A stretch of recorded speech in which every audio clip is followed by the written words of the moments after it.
Mga ka-Republic, inangkin ng Barangay Ginebra ang Game 2 at mabilis na itinabla ang semifinal series sa 1-1 matapos pataubin ang rain or shine. Halos triple-double ang itinarak ni Justin Brownlee upang siguruhin na ang mga mag-aalak ang mag-uuwi ng panalo. Samantala sa kabilang bracket, malaking dagok ang bumagsak sa Tok and Tex. Out na at hindi na makakabalik sa buong conference ang 7'3" na si Bolbol matapos magtamo ng matinding injury. Tarantang naghahanap ngayon ng replacement import ang TNT upang maisalba ang kanilang kampanya. Pag-uusapan po natin yan, pero bago ang lahat ay maglalambing po ako sa inyo na isubscribe ninyo itong ating channel at kung di masyadong makakaabala ay i-like at paki-share na rin ninyo. Malaking bagay po yan sa aming mga vlogger. Maraming salamat. Mga ka-Republic, bitbit ang galit at sermon ni Tim Cone dahil sa lack of discipline sa Game 1. Nag-bounce back agad ang Barangay Ginebra at itinaob ang rain or shine sa Game 2, 109-101. Tabla na ngayon ang series, 1-1. Gaya nga po ng sinabi natin, kailangang pumunta ang Ginebra sa Game 2 na may dalang sense of urgency kung ayaw nilang mabaon sa 0-2 deficit. At yan nga po ang maaga nating nakita sa mga mag-aalak. Naging agresibo agad ang mga bataan ni Tim Cone, hindi lang sa opensa kundi pati sa depensa. Pinangunahan ni na Justin Brownlee at Abarientos ang mainit na opensa ng Ginebra sa first half na umabot pa sa 24 points ang kanilang lamang. Wala agad mahanap na solusyon ng rain or shine sa matinding adjustment ng Gene Kings dito sa Game 2. Nalimitahan ng Ginebra si rain or shine import Jalen Johnson sa pamamagitan ng malagkit na perimeter denial at drop coverage sa shaded area na nagresulta sa masamang simula nito sa laro. Matapos sumabog si Johnson ng 40 points at 19 rebounds sa Game 1, nag-adjust agad si Tim Cone. Naiwan siyang walang punto sa buong first quarter. Iba't ibang mukha ng depensa ang iniharang ng Ginebra kay Johnson, palitan sina Troy Rosario, Japit Aguilar at Justin Brownlee. At dahil dito, nahirapan na ang ROS import na makakuha ng magandang posisyon sa ilalim at napilitang magbitaw ng mga pilit na tira. Mula sa 40-point explosion sa Game 1, 19 points lang si Johnson sa Game 2. Bagamat nakakuha pa rin ng 15 rebounds, hindi naman siya hinayaan ng Gene Kings na makalibre sa kanyang paboritong spots sa perimeter. Nagpamala si Japit Aguilar ng kanyang vintage performance, 14 points and 12 rebounds.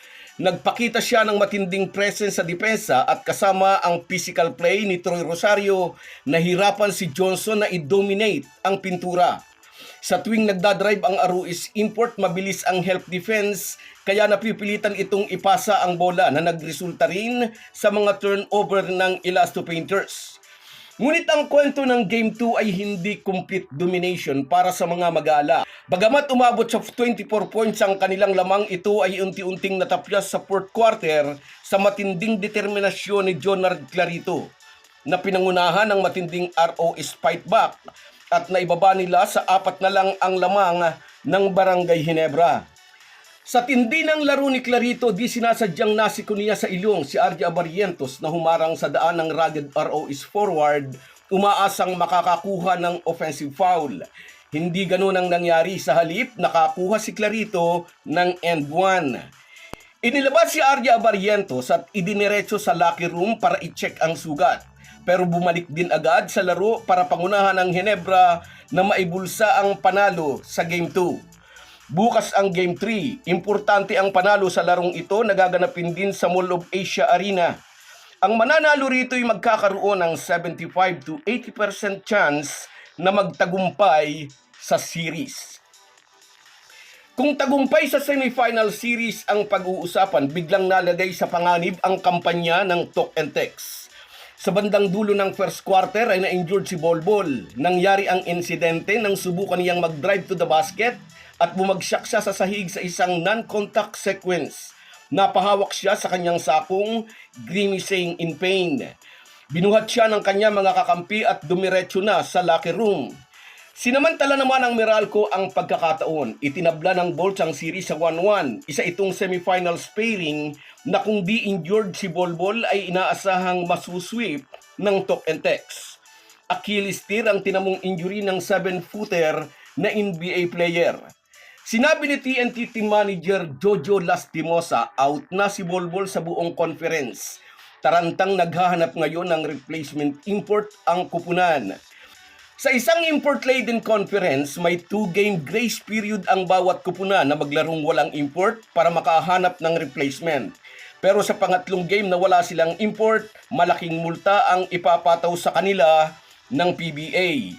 As per report, may kinontak ng agent ang TNT para humingi ng replacement import. Kung walang darating, maglalaro silang importless sa linggo at tiyak na muli itong sasamantalahin ng Meralco Bolts. So guys, yan lang muna. Hanggang sa muli.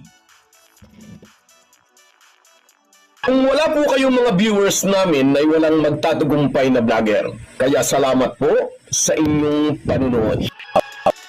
Shoutout sa iyo, Rosemary Juan, gandang hapon din sa iyo. At sa iyo rin, shoutout, Barako Mananabas. Tama ka, pinapaganda lang ang laban. Ang ganda ng obserbasyon mo, kabayan. At sa iyo rin, Nestor Almodal. Yes, babawi tayo, nakabawi na. At sa iyo rin, sa kababayan kong yan, si Merson Kabady Vlog na nasa Oman. At sa iyo rin, RG Labutong, babawi ang Hinebra sa Game 2. Sabi niya, never say die. At sa iyo rin, Norman Flores, napaka-loyal ng supporter natin na to, laging narito. At sa iyo rin, Perla Kudisal, napanood daw niya ang laban, nanalo, nakuha na. Thank you. At sa iyo rin, shout out, Alfredo Lacerna Vlog. Bawi na lang daw mamaya, nakabawi na idol. At sa iyo rin, Edwin Filisardo. Good luck. Good luck muna idol. At sa iyo rin, Borlagatan Donald na nandyan sa Singapore. Shout out sa iyo idol. At sa iyo Francis Palumayan, salamat sa inyong lahat. Kahit gaano po tayo kabisi, ay huwag po nating kalimutan ang ating buhay espiritual. Lagi po tayong magpasalamat sa bawat araw na dagdag sa ating buhay. Malaki po ang maitutulong ng pananalangin araw-araw. Isang paalala po mula sa inyong Halo Halo Sports Republic.